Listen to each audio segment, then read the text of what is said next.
Alright, so my name is Payton Winsor, and today I'm going to be teaching you how to do a TIG weld, a pretty basic TIG weld. To start off, we're going to talk about some cautions that you need to deal with.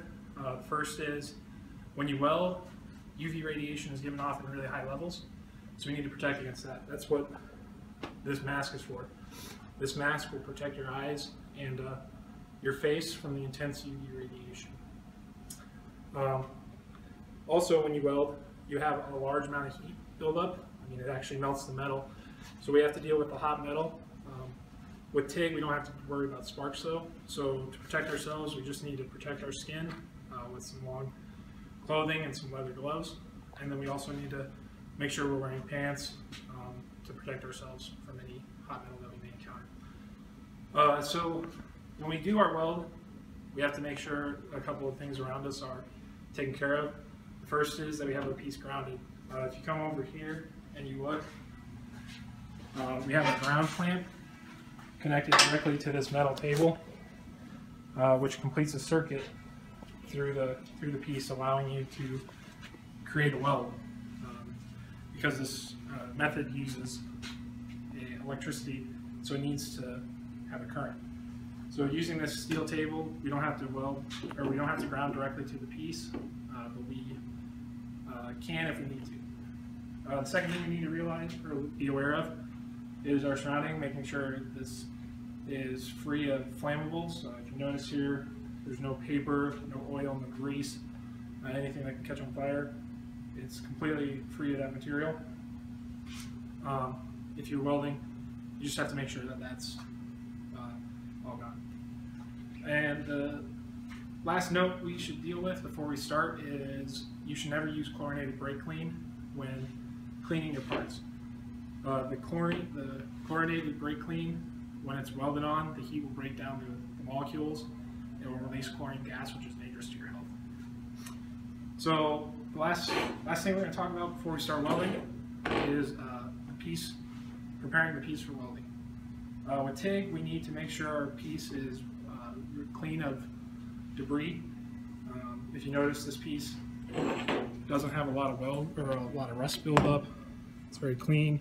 The edges are nice and clean. That's a good piece that we want. If you come over here and you look at this piece, for TIG welding, it's extremely sensitive, so we don't want any of this rust buildup. We would want to clean that off with like a wire brush or something before we start. But this piece is good to go. So when we weld with TIG, there's a couple of ways to start the arc. You can scratch off. This is not on, but when you scratch off, you'll literally scratch the material and it'll start the arc. You can also do a lift off where you'll rock in and then out, holding your gun above the material. But in this case, I'm using a foot pedal for this. This gives me the most control over this piece. So when we actually start welding, I'm going to want to make sure that I'm in a good, comfortable position. I can move this piece around wherever I want, and then I can get into my position. When I'm in my position, alright, so when I'm actually going to do the weld, if you want to come in here and look at this, I'm going to keep the gun about 1/8 of an inch above the material, and I'll be moving it in this spiral-like fashion while I'm welding. Simultaneously, I'll be feeding the material in while I'm welding. I'll be giving it a single push every time I make a loop, so it'll be loop, push, loop, push, loop, push. All right, so I'm gonna close this gap up, and I'll show you what a good weld looks like.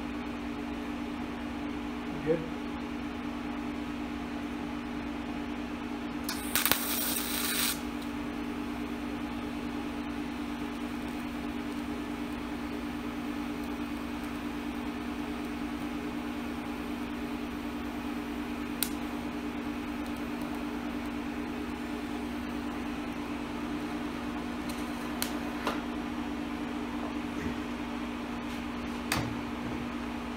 So, as you can see, if you come over here, these two pieces used to be separate, and now they're fused together.